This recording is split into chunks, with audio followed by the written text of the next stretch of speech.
Fala pessoal, sejam muito bem-vindos a mais uma aula. Eu me chamo Francis Alcântara e na aula de hoje, movimento uniforme, tá? O que a gente vai falar sobre movimento uniforme, né? Agora eu posso falar para vocês o que é velocidade média. Agora que você já sabe o que é variação de espaço, né? O vetor de deslocamento, e você também já sabe o que é distância percorrida, eu posso falar para você de velocidade média. E velocidade média nada mais é do que o espaço percorrido, né, a variação de espaço, dividido pela variação de tempo, tá? E aí, como você já sabe, né, se você ainda não assistiu, volta lá na primeira aula, em que eu falo de Sistema Internacional de Unidades, tá? O porquê do Sistema Internacional de Unidades ter sido criado, né? E o que é o Sistema Internacional. Volta lá, assiste, para você entender isso aqui, tá? Você já sabe que a unidade de comprimento é o metro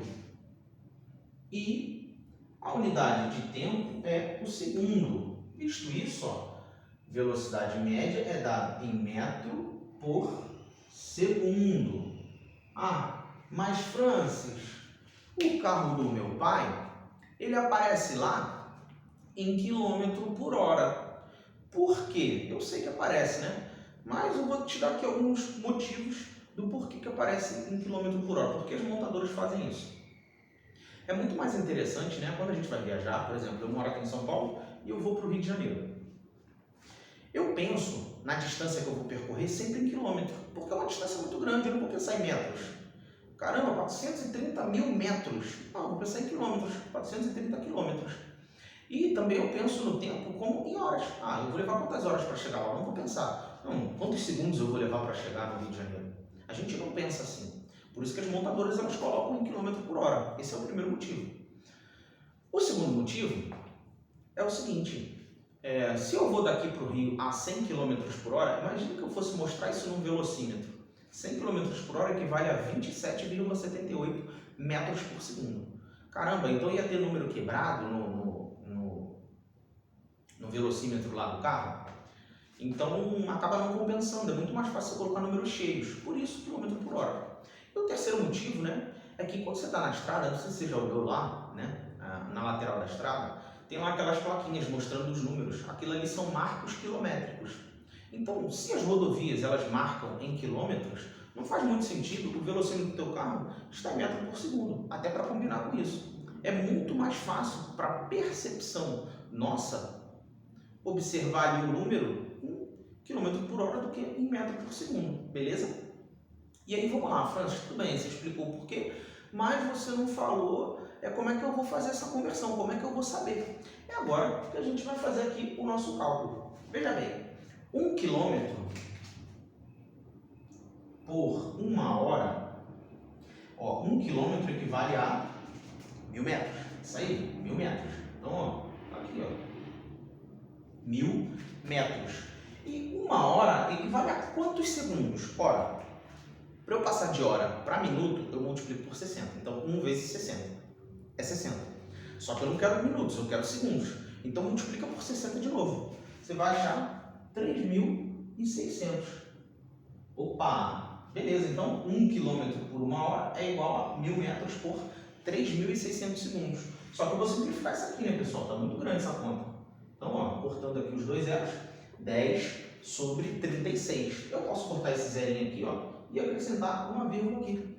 1 sobre 3,6. Tranquilo? Em outras palavras, quando você vai passar de quilômetro por hora para metro por segundo, você divide por 3,6. Agora, quando você vai passar de metro por segundo para quilômetro por hora, você multiplica por 3,6. Tranquilo, pessoal? Inclusive, né, aproveitando o ensejo, em alguns exercícios vocês vão ver alguns valores lá, né? Um carro a 72 km por hora. Eu vou usar aqui, ó, quilômetro por hora. Aí tem aqui, ó, 36, 72, 108. Isso aqui é muito comum, tá? Preciso gravar isso? Não. Mas é importante que você dê uma olhadinha. Aí, ó, quilômetro por hora, isso aqui em metros por segundo, ó, equivale a quê? Ó, 10 metros por segundo, 20 metros por segundo e 30 metros por segundo. Tranquilo? Preciso gravar? Não. Mas, se você souber, economizar tempo. Tranquilo, pessoal? Agora pode surgir uma outra dúvida, Francis. Se o exercício pedir em quilômetros por hora, mesmo o sistema internacional sendo metro por segundo, o que eu faço? Coloco em quilômetros por hora. Se a resposta estiver lá em quilômetro por hora, faz o cálculo de conversão. Tranquilo? Agora, se o exercício não falou nada, né? Por exemplo, estou lá na escola, o meu professor não falou nada. Dê a resposta no sistema internacional, beleza? A questão de concurso já é um pouco mais tranquilo. Se for concurso de provas objetivas, já vai estar lá. Você vai ver a unidade lá, né? Tem que estar seguido da unidade, metro por segundo ou quilômetro por hora. E se for uma discursiva, ele vai te dizer no enunciado se ele quer no sistema internacional ou se ele quer a resposta em quilômetro por hora. Tranquilo? E aí, se você chegou até aqui, provavelmente você está com dúvida. Mas, Francis, eu tinha visto uma aula em que estava assim, ó, movimento uniforme, movimento retilíneo uniforme. Pessoal, isso é a mesma coisa. Algumas literaturas, elas vão falar movimento retilíneo uniforme e outras vão falar movimento uniforme. Mas é a mesma coisa, tá bom? É a mesma coisa. Ou pode vir como movimento retilíneo uniforme, MRU, ou MU, movimento uniforme, tranquilo? A única coisa que você precisa saber do movimento uniforme é o seguinte, é que no movimento uniforme, a velocidade, ela é constante. A velocidade, ela vai ser constante, ou seja, ela não vai variar em decorrência do tempo. Tranquilo, pessoal?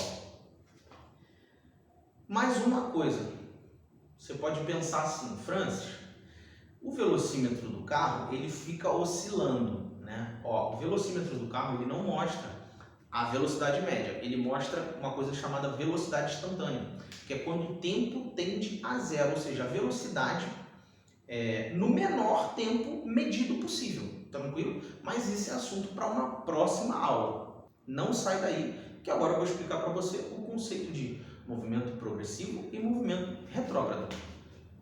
Bom, agora a gente vai falar do conceito de movimento progressivo e movimento retrógrado.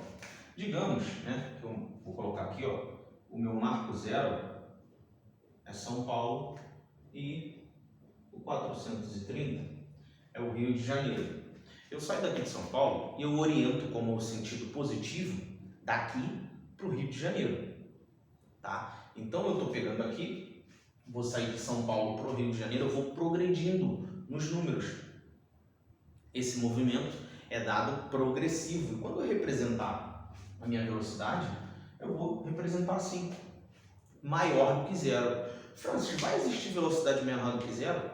Só para que você entenda o sentido de orientação. Agora acabaram minhas férias, eu estou voltando do Rio de Janeiro para São Paulo, tenho que voltar para trabalhar, né? Aí vamos lá, eu saio do Rio de Janeiro e venho até o marco zero novamente. Olha o que aconteceu, eu regredi nos números. Se eu regredir nos números, né, o movimento é retrógrado. Então aqui, ó, VB menor do que zero. Em módulo, né, digamos que eu tenha ido a 100 km por hora e voltei a 100 km por hora. Em módulo é a mesma coisa, tá? Eu só represento com sinal de positivo e negativo para que você entenda qual sentido tomado. E na próxima aula eu vou apresentar a vocês a função horária do movimento uniforme, função horária do espaço no movimento uniforme. Tá? Ah, mas Francis, que negócio é esse? Que nome esquisito é esse? Não sai daí, na próxima aula eu vou apresentar a você.